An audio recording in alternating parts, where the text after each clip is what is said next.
installations if you don't have to. It really doesn't. It's hugely damaging environmentally. It wastes a lot of energy, a lot of expense, and it doesn't really do anything for the house, because if you actually follow the topography, you get exactly what I'm talking about with the solar gain. So you can use it to the same effect. The next thing to look at, linked to topography on your site, will be your vegetation.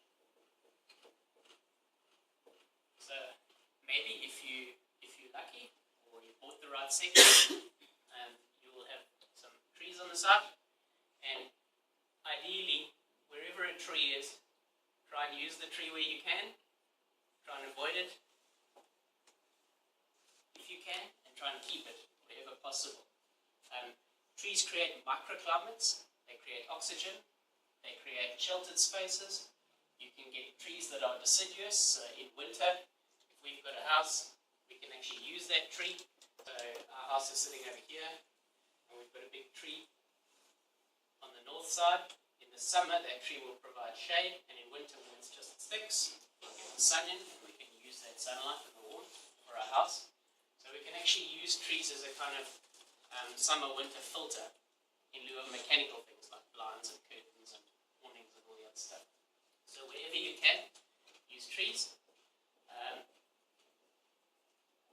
Water bodies are also good. Water, ponds, lakes, all the other things. To create your own house microclimate, you can actually use water on a site. So if you've got a site that's got a water body like that, and your house is over here, what you can do is, in summer, assuming this is south and this is north, in summer we heat up this side, we draw the air out there, we draw the air in there, and what it does is it cools across the water, and it draws through the house, and it goes out on the hot north side. So we use it as a natural ventilation system, circulation system. In winter we close that off, we don't talk to that at all, and we allow the direct heat gain to come the other way. What we can do then is, where it's colder at the top here, we can allow the heat to go up, and this cold air will draw out the hot air on the back of the building. So we can use a cold and warm front-to-back system to draw air through the building for natural ventilation. So we don't have to do quite so much cooling in summer. In winter, most of our houses will rely on solar gain for heating anyway. Alright, so if you can use water, that's great. The other thing to analyze, of course, with every section, if you have trees and vegetation, is if the house responds well to them, you obviously create a better home. So the occupancy of the house, it has a psychological value to the house. For people living in there, everyone likes to look out the window, see some green and some water, and that's why we buy these sections. So it has a major occupancy factor to it, and it has a lot of the value of the house.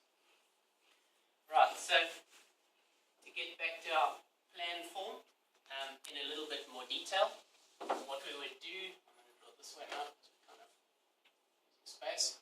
So if we had north, and we started to orientate like that, it's not that critical in New Zealand so much, where we want to gather a lot of east and west sun as well, but in slightly hotter climates, what we generally do is we try and utilize north, and we create overhang on the north side. So in a building, we can control the north sun at that angle. So that's the sun, we can manage the sun. And then to the east and the west, as the sun arises and sets, it gets lower and lower on the horizon. So where we had a horizontal shading system on the north, we can't use that anymore, because you can't block sun horozontally if it's coming in from that tower over there. It's not possible. So our angle becomes very low onto these sides. So there are two ways we can, multiple ways, but let's say two ways we can manage that. The one is, on the plan, is to have thermal mass. So we have a thick wall of some sort at each end, or we do bathrooms, or we do garages, or we do anything that doesn't have a lot of windows or a lot of openings in it, or is built from a lot of heavy material. We can artificially create these. These could be stone wall or whatever we like. So we try and create thermal mass. Thermal mass allows us to dampen the effect of the sun. So when we're the hottest during the day, we decide how much we want to come into the building. And when we warming up in the evening, we try and grab as much energy as possible. And what it does then is allows that energy to radiate into the house overnight, and that provides passive heating of the home in the evening. So during the day, what we can do with north is, if you look at the solar diagram, that's where the azimuth comes in. We know that using the same solar principles of low heat into the ends of the building and gathering it, we can manage north light much easier. It's far easier to control north light. We can do calculations. The concept behind north light is, assuming we had something like that, is to say, if we had some thermal mass in this zone here, in summer our solar azimuth is about 65 degrees, in winter it's about 32 to 34 degrees.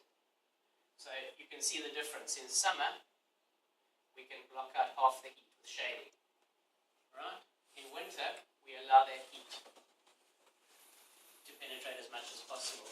So what we do in effect is, in summer we're heating up that bit of floor, and in winter we're heating up that bit of floor. So by allowing that heat into our floor systems, we can actually extract that heat, and that heat will slowly radiate out of the slab as evening comes and the sun moves on. So we can store that heat using thermal mass in the floor. And they're active systems and ground loops and things, but just using solar again, we can actually do quite a lot with the sun. And now with double and triple glazing, of course we get the heat in, but we don't get the UV, so it's much easier to manage that as well. We filter out all the UV of that. Now what you can do with this is you can actually create a slightly, it's not an active system, but it's a slightly more mechanical system. And there are two ways of doing it. You can use what they call a Bernoulli effect, which is a solar stack effect.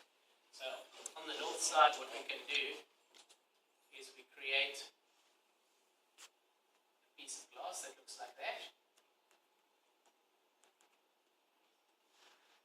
And using summer stack effect, we have insulation here. And what we do in summer is we allow that north light in, and we stop it at that point. Right? We open this up, and what happens is the colder air in the room gets pulled into here. This hot air has got more energy in it. The Bernoulli effect, gases as they heat up move faster, and what it does is it drives that hot air out of the building. So we can actually use a passive glaze system outside a building and create this effect. Pulls the hot air out of the building on the north side. We can do the opposite using the trom wall in winter. So in winter we'll do exactly the opposite. We'll have a glazed wall. We'll have thermal mass. We'll close the top for now. And this will be a very heavy structure. So the idea in winter is that the radiation comes in from the sun, heats this wall up, radiates into the building, and we circulate the hot air through the building. So we use that wall and its thermal mass to circulate air from the north side through the building. So that's basically what you can do with your kind of north light, using your trees, that kind of stuff. The next thing to look at is thermal mass. How do we use thermal mass in buildings? So thermal mass works on two basic systems. One is that we heat it up and cool it artificially. We pump water or air or whatever through it artificially, or we do it passively, something like that. And what we can do is we can actually link up quite a few building elements in a building and move that temperature difference around. So instead of just having an area on the concrete floor, we can start to link things. So we can say on our building, well, if we have a thermal mass wall on this side, we can actually link it to a concrete floor. We can have another thermal mass wall over here, and we can link it to something like a trom wall in the middle. So what we do is, as we get that energy in, we actually drive it into the building using structural elements, and we pull the energy through the facade of the building into the mass inside the building, and then we allow that mass to emit the heat in the evenings. So you can also use in some places a chemical store, as we use in some of the castles. Yeah. We actually put a huge, big, like a swimming pool, but it's a chemical tank. Yeah. Draw the heat in, holds it, and it will release over a few days, in fact. Yeah.